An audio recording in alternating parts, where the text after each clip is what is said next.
Welcome to Community Forum. My name is John Goliatino, and I'm your host. This evening we have an old friend of the show back, Representative Bob Godfrey, the 110th District, has been on this show, I don't know, probably 20 times. At least. At least. And we're going to have a report on what he's been up to lately. And without further ado, I want to welcome you to the show. John, how have you been? Good. How you doing? It's a delight to be here as Yes, always. okay. We go back a few years, don't we? A few years. You know, Yeah. I think our whiteness is starting to show. Oh, my goodness. Tell me about it. If I'd known I was going to live so long, I would have taken better care of myself. You know all the old jokes, too, now. But you kept yours. That's the Italian side of my family. Yeah, That's okay. got the hair. The Irish side is more like you. Yeah. This is an election year, but you're Yes. doing a report at this point in time. and we pretty can much. touch on I that. mean, we had a busy year this year. Our regular session of the General Assembly ran from the beginning of February to beginning of May. It was kind of a strange year. Like emotionally, after all of the Ups and downs of the year before over the response to the Sandy Hook shooting, there was not just the gun same control stuff, but the school security issues that swirled around, and all of the mental health issues that have really coalesced. And that mental health piece is probably the most difficult. It's going to take many years to deal with that, and then to fund whatever the full response is going to be. And I think it exhausted emotionally a lot of my colleagues. There's an unusually high number of people who've decided to retire, just that they said this is enough, including most of the leadership in the Senate, with the exception of Marty Looney, the majority leader. But the president of the Senate decided to retire. The minority leader, of course, is our old friend John McKinney, who's running for governor. And on the House side, Larry Cafaro, who's the Republican leader from Norwalk, also decided to retire. He'd been there for like a decade. And I just think. And you've been there a long time. Having to deal with the emotions and because we deal with people, and all of their emotions just really tired a lot of people out. Yeah, I've been through more than one of these. So. Yeah, but we didn't get into for the new people in the area. But you've been there a few years. I've been there 26 years. 26. Okay. Yeah, first elected in 1988, took office in 1989, and have gone through a lot of leadership positions. I'm currently the deputy speaker. I've also been involved nationally with an organization called the Council of State Governments. I was its national chairman in 2011. And that's a great resource, because when I can go and talk to and listen to colleagues from around both the United States and frankly Canada, because all the Canadian provinces are also members, you really can put together a lot of new ideas and approaches and figure out where the problems are in dealing with almost any issue. It's a great resource for the state of Connecticut and its people. We have the same problem here, or same problem there, and we're dealing in Yes. such and such a way, Right. so you can bring that idea back and see how it adapts to here. Yeah. You know, we all have transportation problems. We all have e-waste problems. We have criminal justice problems. It's a great way, a great platform on which to meet and try and deal with the Connecticut-based issues that come before us. Like? Yeah. I was taking a look here because we have some prepared questions. That recently came up. There was a barb thrown at us about transportation. Yes. Yeah, and I thought that the governor did a good job with that. You want to bring that up? It's because again, I've been talking to people around the country for many years. Most states, like Connecticut, utilize the gasoline tax, which is a user fee. If you travel a lot, you pay more than if you travel a little. It doesn't require a big bureaucracy to collect or account for, and that money goes into the transportation fund created by Governor William O'Neill. That's how long ago it was, over a quarter of a century ago. 79 or thereabouts. But right after the Marianas Bridge collapse. We're showing our age now because for a lot of people, this is history. For us, they don't know except that that bridge collapsed. There wasn't a bridge someplace somewhere in Minnesota or something. And that's been the basis of our transportation programs. The problem is all states are facing. Cars are getting better gas mileage, and there's cars that don't use gas at all. And they're not kicking into the road where they're wearing the roads, but they're not helping to pay for them. And no one has come up with any idea really and no idea is going to be popular, but no one's come up with an idea of how to deal with that. And at the same time, here in Connecticut particularly, we're looking at a couple of very big problems. Congress, the Do Nothing Congress, just recently got kind of dragged into extending the transportation aid to cities, to states, but not a long-term solution. So you know as well as I do, you don't decide, hey, I need to fix the road and go out tomorrow and fix it. It takes years and years of planning, all of the engineering, all of the environmental permitting, all the questions about drainage and access and materials and what's the cost going to be. I remember about 5 years ago, we actually did a public hearing here in Danbury, the State Department of Transportation, to try and reconfigure the intersection right up the street here from the studios of South Street and Colpit Hill. And that's still, there's still no shovels in the ground on that. So we're collecting this money and we're trying to, through our bonding process, which is, it's the state's mortgage is probably the best way to describe it, and apportioning out the repayments for that stretched out over a longer period of time. These are too expensive to be able to pay for cash upfront money. So you do have to stretch them out. And of course, what that means, some years we don't spend all of it. So some years, starting with Governor, with all of the governors since Bill O'Neill, Weicker and Rowland and Rell, borrowed against it. Used some of that money in other parts of the budget because it was not particularly earmarked for a project. That's what I heard in the news. It was like, exactly. Oh, we haven't spent enough money and blah blah blah. Well, but and then we get clobbered. Yeah. With what's going on with Metro North and Amtrak. Right. And at the same time, the federal government keeps hinting, oh, we just want to turn all this stuff over to the states. Well, I'm sorry, the state of Connecticut can't provide the money to run trains from Boston to New York. So the federal government's got to step up.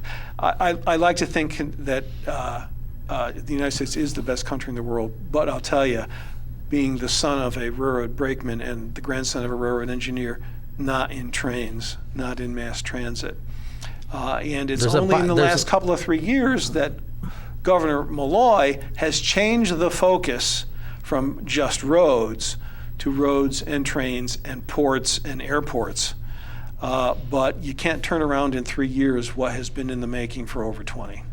It'll take at least a second term. Time. Yeah.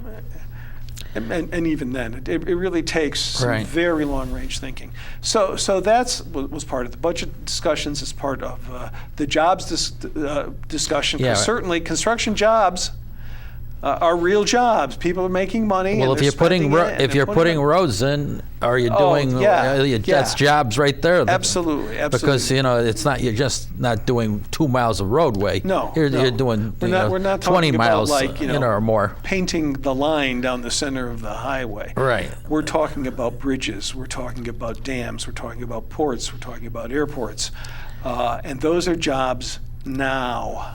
How about the road, the bridge replacement that was done in the weekend? Nothing like that. Did you? Nothing like that. No. I almost went that way. I said, better not. That's probably going to be tied up for the next 3 weekends. A couple of years ago, they did that in nearby New York State, just over the border. Right. One of the nice things, DOT had a live webcam on the project. I actually would watch it for like 10, 15 minutes at a time. And I just noticed today DOT now actually has a compressed video of the entire operation. If we had done that the usual way, it would have taken 18 months to 2 years with the disruption of traffic for that length of time. You closed down the bridge for 2 days. You moved in. You took the old bridge out. You floated. It's the only word I can think of. The new bridge in. Because it had been constructed to the side. And then they just moved it over. It was just an absolutely amazing feat of engineering. That's real innovation. Modern day engineering, and that's how you handle. And clearly, I mean, the governor just announced a few days ago before this recording that he is putting a bucket of money aside to fix some of those railroad bridges that are over 120 years old on Metro North, and that's really going to be the next focus. And those are jobs too. All of these things need to get done. Yeah. And they also provide jobs. Yeah. So jobs is the number one thing. That's been my number one priority. And the unemployment is down to 6.4%. Yeah. That's the June number, which is the most recent that I have. And that's the statewide, but that's statewide. It's 5% in the Danbury market. Labor market, which runs from like New Milford down to Ridgefield, from the state line to Newtown, and that's the 4th month in a row that the unemployment numbers have come down.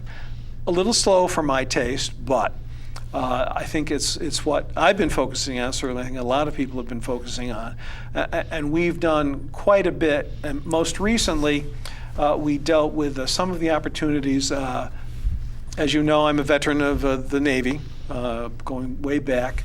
And when you're in the Navy or in any other services, you acquire skills because they're all technicians of some sort or another now, whether it's electronics, whether it's tech stuff, whether it's medicine, and unfortunately, as our boys and girls, men and women, are coming back from the wars, it's next to impossible, or it has been next to impossible, to translate the skills that they've learned into licenses and apprenticeships and jobs. And we took a big step forward in making that much more possible with legislation that we did this year.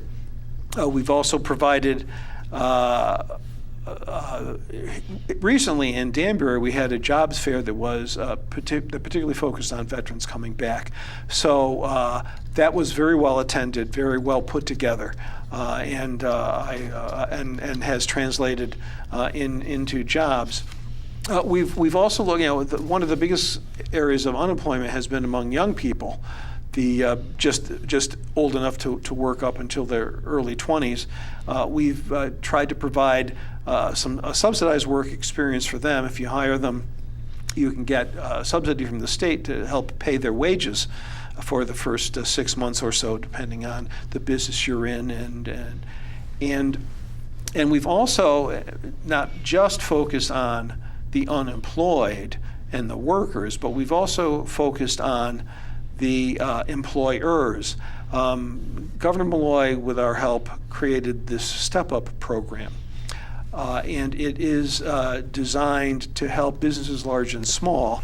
But most specifically, we had a big program here in Danbury, over at Western, on the West Side campus, just weeks ago. A couple of weeks, right? About a month and a half. Oh, okay. That invited employers to come in and learn about what the state is making available, like those wage subsidies, like permitting and license acceleration, the wage reimburses, tax credits, training help, very, very much appreciated and very much useful in helping businesses find the workers they need, and that continues to be a problem. Because people aren't trained. Yeah, right. They don't have the right skills. Right. We've been lucky here in the Danbury area because we've got a really good public school system. We have a technical high school, Henry Abbott, Votech High School. We've got a community college, and we have Western Connecticut State University that has done extraordinary work in identifying what the jobs are going to be when you graduate. So they're not teaching theory. They're not teaching Latin. Yeah, yeah. They're teaching stuff that there are jobs for when you graduate. And I think that has all contributed very highly to those Lowe's numbers. And then, of course, we do direct help with individual businesses, large and small. And one of the ones I'm proudest of that we did this year was the Aerospace Reinvestment Act. We're looking to help those high-tech companies, but one of them is United Technologies. Now, a lot of people will think, oh, United Technologies, isn't that in East Hartford? That's what I was thinking, too. Isn't that Sikorsky? No, there's 600+ employees in Danbury. If you drive by, the old Perkin-Elmer plant? Oh, Perkin-Elmer, that's owned by them. It's not Perkin-Elmer anymore. Yeah. It's United Technologies. Is that who they owns it now? Okay. And of course, they do a lot of military stuff, but they also do a lot of civilian stuff. And making sure that they can grow that business with our help through loans and tax credits, I think is going to go a very long way for the future to deal with employment and unemployment. And personally, as we started out, we're of an age. I've participated in some initiatives lately that will focus on older workers and the retraining. No one's going to have, you and I may have had the same job most of our adult lives. That's not true for people coming out of colleges now and people going through the workforce. They're going to change jobs. They're working 2-3 years and then move on to something else in 5. Right. And for almost every one of those steps, they need to hone their education level, their skills, their understanding of things.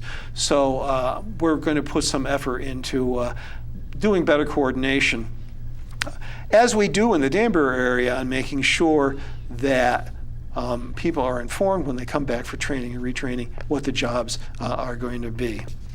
And I'm happy to say we raised the minimum wage.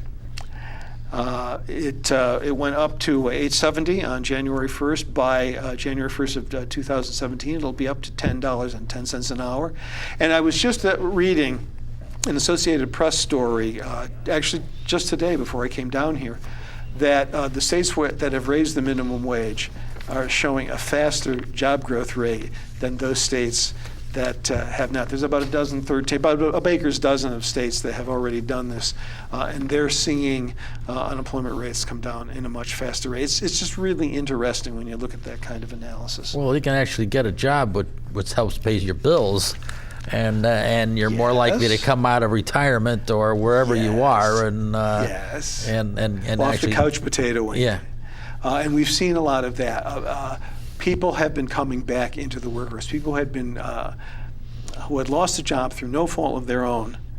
It wasn't teachers and nurses and construction workers and store clerks that caused the Great Recession in 2008. It was Wall Street and the big banks. Although the big banks and Wall Street got bailed out, but don't forget about the insurance company that was involved. AIG, the guarantees. There's a show in itself, really. But making sure that all that can be made available to people who are looking for jobs is available is got to continue to be our number one priority. Now, the budget is another major We do that every year. Yeah, we always talk about the budget, and it's balanced. It's balanced. Yeah, okay. No new taxes. You listen to certain demo guys, and they'll say, it's not really balanced. It's a figment of structural problems. Yeah, right. Yeah, okay. What's that? What did Danbury get out of this deal? Well, it did very well. Number one, the taxpayers in Danbury are protected. We increased a lot of the state grants that come to the city of Danbury. The biggest one is the education cost sharing money. It goes to the schools. There's Danbury, our assistance as a priority school district. There's a few more $1 million there. School transportation, plus things like help for local road and bridge repair, all of that. We're up around the $40 million mark now. It's an increase over last year, has been increased year after year. It's a direct help, clearly, but it also stabilizes property tax rates. I think the property tax is the last tax we haven't reformed because there's no consensus on how to go about that. But if we can provide this kind of relief in a general way, plus things like the property tax credit on your income tax in a more specific way, we go a long way for making families more financially secure. Okay, now we touched about the $5 million. Yeah, we did a lot. Also, we The talked War a little Memorial. bit. Well, we talked a little bit about those construction jobs count. Because of the work I and my colleagues from Danbury did, there's money coming down for the construction projects at Park Avenue Park School, Avenue, yeah. for Shelter Rock School, both near and dear to my hearts. They're also voting places. Yeah. For Stadley Rough School up Right. in the northeastern part of town. Another $400,000 for Henry Abbott for new equipment, lathing and milling machines. And I was recently up there. Yeah. They were working with, they were working with older machines, and they're very appreciative of getting the. Yeah. And let's face it, those are the future jobs. That's what industry demands. We still need to make stuff. Yeah. There are and to manufacturing sell it jobs. someplace else. They're not all gone. No, they're not all gone, but Yeah. that workforce is getting older and is approaching retirement. Those jobs are going to have to be replaced. Right. And I was up at Henry Abbott just after their just before their graduation, rather, with their electric students. The Kiwanis, we did a tour. So all service groups that want to go take a tour, you can't go in next week, but in other words, you set it up with them and they'll have you in there. Very accommodating. But a mutual friend of ours, Dave Coelho, yes, who's retired from CLNP, is on one of their the advisory boards for the kids Correct. going through all of the how to become electricians, and for which there are jobs. And I was up there with Jan Giegler and I. We took the tour and we had dinner with them, and it was just a great experience. Henry Abbott is such a great resource. And in addition to those kind of specific things, we pumped $21 million into the economy in school security, several $100,000, which is coming to Danbury, for the obvious reasons. We also are investing directly in Danbury. I'm very proud that the governor has worked with us. Over $5 million is coming into Danbury to rehab Glen Apartments. Downtown or down just south of the War Memorial, down in Rogers Park. Right. Those are like 1960s era buildings that just need to be a complete rehab. The Housing Authority's done a great job with new roofs and with new windows, for example, making them more weather tight. But everything from kitchens to floors to the outside needs to be rehabbed. They're old. Like any building that was built in 1965. Absolutely. Yeah, and that's over $5 million. That's a lot of money. Most recently, I helped manage secure $875,000 for the Danbury War Memorial. Talk about old buildings. Now, that was built in the early 1950s. Right. And it still has the original roof that leaks like a sieve.